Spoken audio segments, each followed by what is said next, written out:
ایک کافر ہے عتبہ بن ابی وقاص، اس نے ایک طرف سے ہو کر پتھر اٹھایا اور آپ کو مارا زور سے۔ صحابہ کی نظریں تھی تلواروں پر، نیزوں پر، تیروں پر، وہ پتھر نظروں سے نکل گیا، لہذا وہ ان کے اندر کو چیرتا ہوا جا کر میرے نبی کے منہ پر یہاں لگا، اور آپ سیدھا پیچھے ایسے گئے، پیچھے یوں، پیچھے ایک کھڈا تھا، وہ یہاں گردن میں لگا، کنارہ تھا، بے ہوش ہو گئے، دانت بھی ٹوٹ گئے، چہرہ بھی خون و خون ہو گیا، اب بے ہوش ہو کے یوں گر گئے۔ صحابہ نے سمجھا آپ شہید ہو گئے تو سب نے زار و قطار رونا شروع کر دیا۔ تھوڑی دیر کے بعد آپ کو ہوش آیا تو صحابہ نے عرض کی یا رسول اللہ اب تو ان کے لیے بد دعا فرما دے، وہ نبیوں میں رحمت لقب پانے والا، مرادیں غریبوں کی برلانے والا، غریبوں کا والی، یتیموں کا مولا۔ تو اب تو حق تھا کہ آپ بد دعا کرتے۔ یہ سامنے امت نہیں ہے، قاتل کھڑے ہیں، کافر۔ آپ نے ہاتھ اٹھائے، صحابہ سمجھے کہ ہوں انہاں دے بیڑے بڑھ گئے۔ اللہم اغفر لقومی فإنہم لا یعلمون، اللہ میری قوم کو معاف کر، انہیں میرا پتہ کوئی نہیں ہے۔ دیکھو میرے بھائیو، جس نے کافروں کے ساتھ یہ ہمدردی کے قتل کرنے والوں کے لیے دعا مانگی ہے، تو مسلمان ہو کر ایک دوسرے کو سلام کرنا چھوڑ چکے، ایک دوسرے کے پیچھے نمازیں پڑھنا چھوڑ چکے، ایک دوسرے پر کفر کے فتوے لگا کے بیٹھے ہوئے۔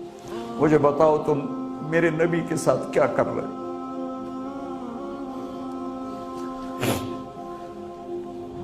وہ تمہیں فرقوں میں بانٹ کر گئے تھے یا امت بنا کر گئے تھے؟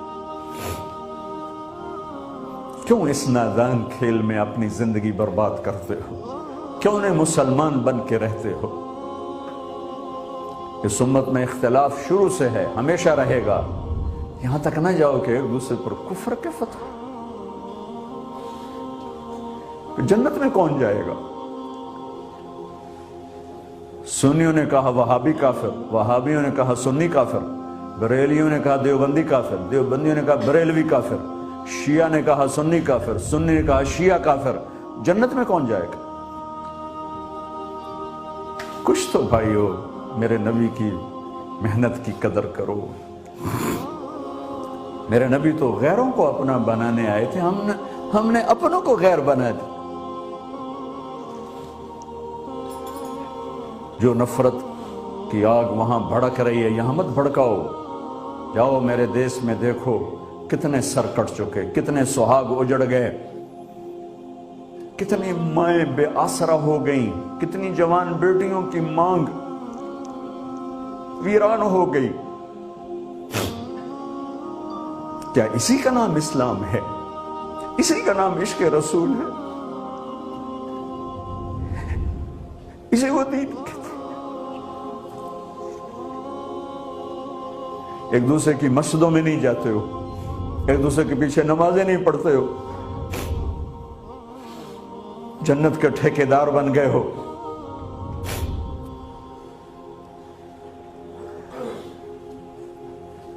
میرے نبی تو عبداللہ بن ابی کا جنازہ پڑھانے کھڑے ہو گئے تھے، جس کا کفر ابو جہل سے بھی بڑا ہے۔ ابو جہل اوپر کی دوزخ میں، عبداللہ بن ابی سب سے نیچے کی دوزخ میں ہے۔ ان کے بیٹے آئے، یا رسول اللہ میرا باپ مر گیا ہے، اپنا کرتا دے دیں گے، میں اس کو کفن دے دوں۔ آپ نے کہا لے لو، کرتا اتار کے دے دیا۔ آپ کہتے بدبخت منافق، دفع ہو جا، دے دی۔ کہ یا رسول اللہ آپ جنازہ پڑھائیں گے؟ کہاں پڑھاؤں گا؟ باقی منافقوں کا تو کسی کو پتہ نہیں تھا سوائے اللہ کے نبی کے، لیکن عبداللہ بن ابی کا منافق ہونا تو سب کو معلوم تھا۔ آپ جنازے کے لیے عمر سامنے آ گئے، یا رسول اللہ یہ کون ہے؟ کہ مجھے پتہ ہے کون ہے، تو آپ اس کا جنازہ کیوں پڑھا رہے؟ کہ شاید اللہ معاف کر۔ کہ عمر پیچھے ہٹ جا، مجھے پتہ ہے یہ کون، میرے اللہ نے کہا ہے تو ان کے لیے دعا کر یا نہ کر، میں معاف نہیں کروں گا، میں کرتا ہوں شاید اللہ معاف کر دے۔ پھر فرمایا کہ میرے اللہ نے کہا اگر تو 70 دفعہ بھی ان کے لیے دعا کر تو میں معاف نہیں کروں گا۔ اگر میرا اللہ کہتا اے میرے محبوب اگر آپ 70 دفعہ اس کے لیے دعا کریں گے تو میں معاف کر دوں گا، تو میں اس کم بخت کا 70 دفعہ جنازہ پڑھا دیتا۔ مجھے بتاؤ تم کہاں سے یہ دین لے کر آئے ہو جس میں تم فرقوں میں بٹ گئے ہو، نفرتوں کی آگ تم نے لگا دی ہے، یہ کہاں سے اسلام آیا ہے؟ میں تمہیں اللہ اس کے رسول کا واسطہ دیتا، امت بن کے رہو، مسلم بن کے رہو، کوئی گنجائش نہیں، اپنے اپنے عقیدے پر پکے رہو، دوسرے کے لیے گنجائش رکھو۔ کیوں اس قدر ظلم و ستم ڈھائے ہوئے ہیں؟ میں نیا تبلیغ میں گیا، کالج سے نکلا، ہماری جماعت ایک گاؤں میں گئی، ایک مسجد میں، تو امام صاحب آئے، ہمیں ماں بہن کی گالیاں دی اور ہمارے بستر اٹھا کے باہر مسجد دھوو، کتے اندر واڑائے۔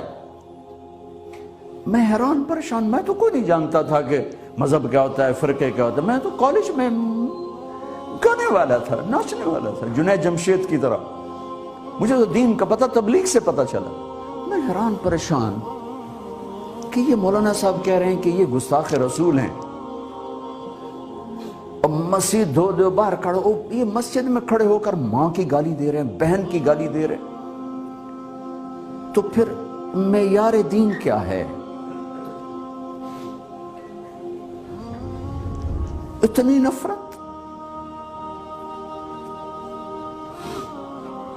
اس قدر دوریاں۔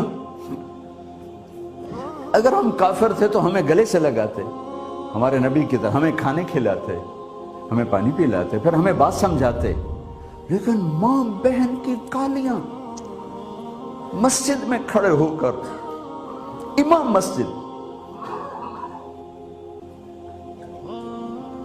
ہم پنجاب کے زمیندار ہیں، گالی دینا ہماری سرشت میں ہے، لیکن مسجد میں کانپ جاتے تھے کہ کسی کو الو کا پٹھا بھی کہہ دے۔ ہمارے بزرگ بڑے بھی بہت گالیاں نکالتے تھے، لیکن مسجد میں کسی کو جرت نہیں ہوتی تھی کہ وہ میرے والد مرحوم خود بہت غصے والے بڑے سردار آدمی تھے، تو تھوڑی تھوڑی بات پہ مار پٹائی گالیاں، لیکن میں نے نہیں اپنے باپ کو مسجد میں سنا غصے میں بھی کسی کو گالی دیتے ہوئے۔ ماں بہن کی گالیاں نکالو، استاد یہ کہہ رہے ہیں کہ یہ گستاخ رسول ہیں، ہم یہ کافر ہیں، ان کو نکال دو، کتے آ گئے، مسجد دھوو۔ میرے نبی کے دور میں تو کافر آ کے مسجد میں رہتے تھے۔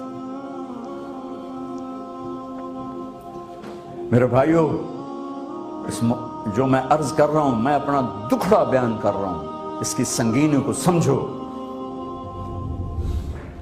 یہ پاؤنڈ ڈالر نہیں بچائیں گے جب ہم آپس میں ٹوٹ جائیں گے۔ اللہ نے مجھے دنیا میں پھرنے کا موقع دیا، بار بار دیا، اسی تبلیغ کے سلسلے میں۔ سب سے زیادہ میں اسپین میں جا کے دکھی ہوا، اور میرا دکھ یہ نہیں تھا کہ ہماری یہاں 800 سال حکومت تھی اور ختم ہو گئی، میرا دکھ یہ تھا، میں اس پہ رویا مسجد قرطبہ میں، کہ جس وجہ سے اسپین تباہ ہوا، وہ ساری وجہ میرے دیس پاکستان میں موجود ہے اس وقت، اور ہوش نہیں ہے کسی کو۔ مذہب پر لڑائی، سیاست پر لڑائی، دین پر نفرت، سیاست پر نفرت، قوم پہ نفرت، صوبے پہ نفرت، پیشے پہ نفرت، نفرت نفرت نفرت۔ میرے نبی نے پوچھا اسلام کا سب سے مضبوط عمل کیا ہے؟ صحابہ نے کہا نماز، آپ نے کہا نہیں۔ صحابہ نے کہا جہاد، آپ نے کہا نہیں۔ صحابہ نے کہا روزہ، آپ نے کہا نہیں۔ صحابہ نے کہا حج، آپ نے کہا نہیں۔ کہ یا رسول اللہ پھر آپ بتائیں؟ فرمایا دین کا سب سے مضبوط عمل محبت ہے، محبت ہے، محبت ہے۔